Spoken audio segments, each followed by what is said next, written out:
ज्यादा अच्छे मत बनो, नहीं तो हमेशा दुखी रहोगे। ये एक ऐसा विषय है जिसे सुनकर शायद आपको थोड़ी हैरानी हो, लेकिन इसमें छुपा हुआ सच्चाई का पहलू बहुत गहरा और महत्वपूर्ण है। सच कहा है किसी ने, इस दुनिया में तुम जितने सीधे बनोगे, लोग तुम्हारा उतना ही फायदा उठाएंगे। इस दुनिया में तुम जितने भोले बनोगे और दूसरों का अच्छा करने के बारे में सोचोगे, तो तुम्हारे साथ उतना ही बुरा होगा और लोग तुम्हारा उतना ही फायदा उठाएंगे। सही बात है, जंगल में जो पेड़ जितना सीधा होता है, उसे उतनी ही जल्दी काट दिया जाता है। इसीलिए आजकल के जमाने में ना तो बहुत ज्यादा सीधा होना अच्छा है और ना ही बहुत बुरा होना अच्छा है। या यूं कह लो कि आजकल ज्यादा अच्छा बनना आपके लिए दुखों का कारण बन सकता है। कुछ लोगों की आदत होती है कि वे कभी किसी को ना नहीं कह पाते। अपना काम छोड़कर वे दूसरे काम करते हैं, अपना नुकसान करवाकर भी दूसरों का फायदा करने के बारे में सोचते हैं। ऐसे लोग हमेशा अपना नुकसान करवाते हैं और उनका घाटा उनके जीवन में होता रहता है, जिसकी वजह से वे बहुत दुखी रहते हैं। लेकिन इस आदत को वे कभी नहीं छोड़ पाते। ये कहानी उन्हीं लोगों के लिए है जो जरूरत से ज्यादा अच्छे रहते हैं और जरूरत से ज्यादा दूसरों के बारे में सोचते हैं। अपना ख्याल छोड़कर उन्हें दूसरों की फिक्र होती है। वे लोग इस कहानी को अंत तक जरूर सुने, क्योंकि यह कहानी आपकी जिंदगी बदलने वाली है। कहानी सुनने में आप खो जाएं, उससे पहले चैनल को सब्सक्राइब कर लें। दोस्तों, बात उन दिनों की है जब अरेवली गांव के लोगों की जिंदगी सीधी सादी और ईमानदारी पर आधारित थी। गांव में सभी लोग एक दूसरे का सम्मान करते और हमेशा मदद के लिए तैयार रहते थे। इस गांव में एक साधारण सा व्यक्ति रामू रहता था, जिसकी सादगी और अच्छाई के चर्चे दूर दूर तक थे। रामू का दिल बहुत बड़ा था। वह हमेशा दूसरों की भलाई के लिए सोचता और हर किसी की मदद करता। गांव के लोग उसकी इज्जत करते थे, लेकिन कुछ लोग उसकी अच्छाई का फायदा भी उठाते थे। रामू ने कभी किसी को मना नहीं किया था, चाहे कितनी भी परेशानी क्यों ना हो। रामू का परिवार भी उसकी तरह ही साधारण था। उसकी पत्नी सीता बहुत ही समझदार और सुघड़ गृहिणी थी। दोनों की एक बेटी गीता थी, जो गांव के स्कूल में पढ़ती थी। रामू का सपना था कि गीता पढ़ लिखकर बड़ी आदमी बने और उनके गांव का नाम रोशन करे। एक बार धनिया राम ने रामू से कहा, रामू, क्या तुम मेरी भैंसों को कुछ वक्त के लिए देख लोगे?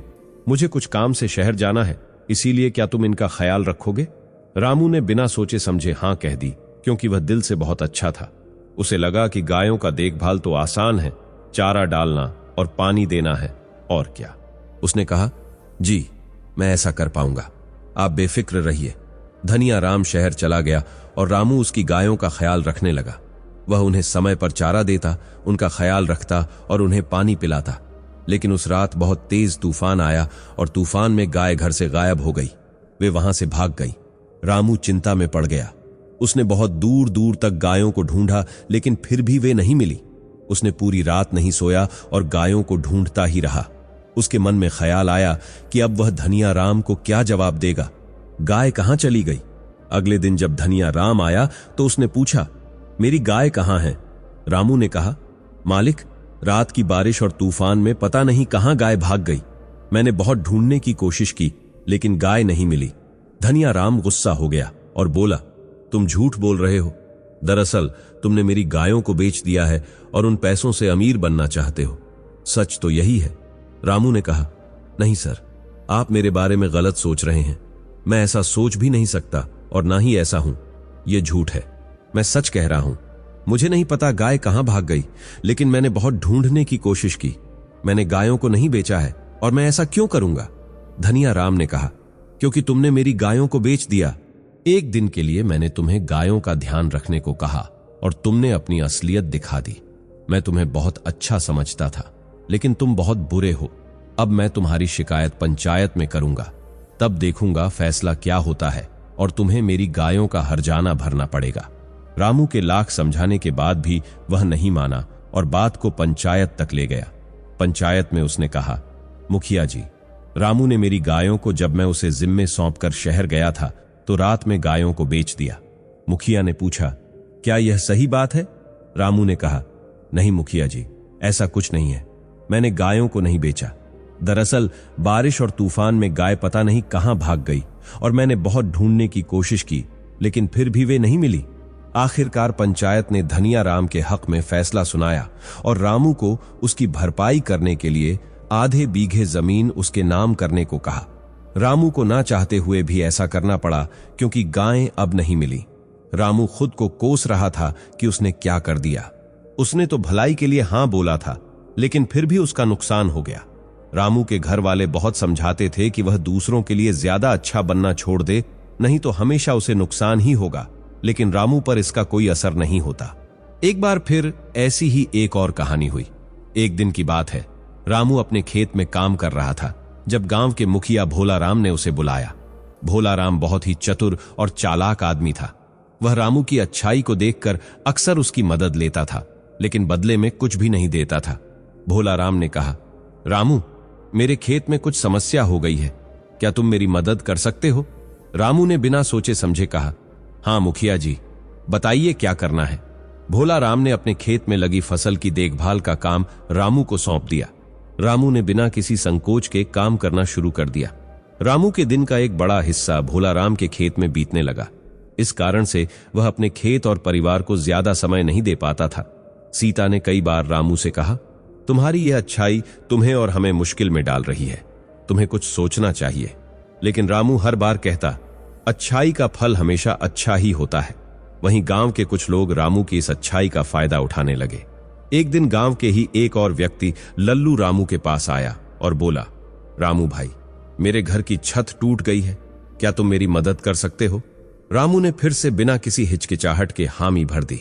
रामू की अच्छाई का असर उसकी खुद की जिंदगी पर पड़ने लगा। उसकी फसल खराब होने लगी क्योंकि वह अपने खेत को ठीक से समय नहीं दे पा रहा था। सीता ने फिर से रामू को समझाया, रामू, तुम्हारी यह अच्छाई हमें मुश्किल में डाल रही है, हमें भी अपने बारे में सोचना चाहिए। लेकिन रामू ने हमेशा की तरह सीता की बात को नजरअंदाज कर दिया। एक दिन जब रामू भोला राम के खेत में काम कर रहा था, तभी गीता स्कूल से रोते हुए घर आई। सीता ने पूछा, क्या हुआ गीता, क्यों रो रही हो? गीता ने बताया कि स्कूल की फीस ना भरने के कारण उसे क्लास से बाहर निकाल दिया गया। सीता का दिल टूट गया और उसने फैसला किया कि अब वह रामू से कड़ा सवाल करेगी। सीता ने रामू से कहा, रामू, अब बहुत हो गया, तुम्हारी अच्छाई के कारण हम सब मुश्किल में हैं। तुम्हें अब सोचना पड़ेगा कि क्या सही है और क्या गलत। रामू ने कहा, सीता, मैं सब ठीक कर दूंगा। रामू ने अगले दिन से ही अपने खेत में ज्यादा समय देना शुरू कर दिया और धीरे धीरे उसकी फसल अच्छी होने लगी। उसने गीता की स्कूल की फीस भी भरी और उसे वापस स्कूल भेजा। लेकिन उसके मन में एक सवाल उठा, क्या सच में मेरी अच्छाई ही मुझे और मेरे परिवार को मुश्किल में डाल रही है? रामू ने सोचने की ठानी कि वह अब हर किसी की मदद नहीं करेगा, बल्कि सोच समझकर ही किसी की मदद करेगा। उसने भोला राम और लल्लू से भी साफ साफ कह दिया कि अब वह सिर्फ अपने परिवार और अपने खेत के लिए ही काम करेगा। धीरे धीरे रामू की जिंदगी पटरी पर आने लगी। उसकी फसल अच्छी होने लगी और गीता भी अच्छे नंबरों से पास होने लगी। सीता भी खुश थी कि रामू ने आखिरकार सही निर्णय लिया। गांव के लोग भी रामू की नई सोच का सम्मान करने लगे। रामू ने सीखा कि ज्यादा अच्छा बनना भी हमेशा सही नहीं होता। कभी कभी हमें खुद के और अपने परिवार के बारे में भी सोचना चाहिए। अच्छाई का मतलब यह नहीं कि हम अपनी और अपने परिवार की खुशी को नजरअंदाज कर दें। रामू की यह कहानी हमें सिखाती है कि संतुलन बनाना बहुत जरूरी है।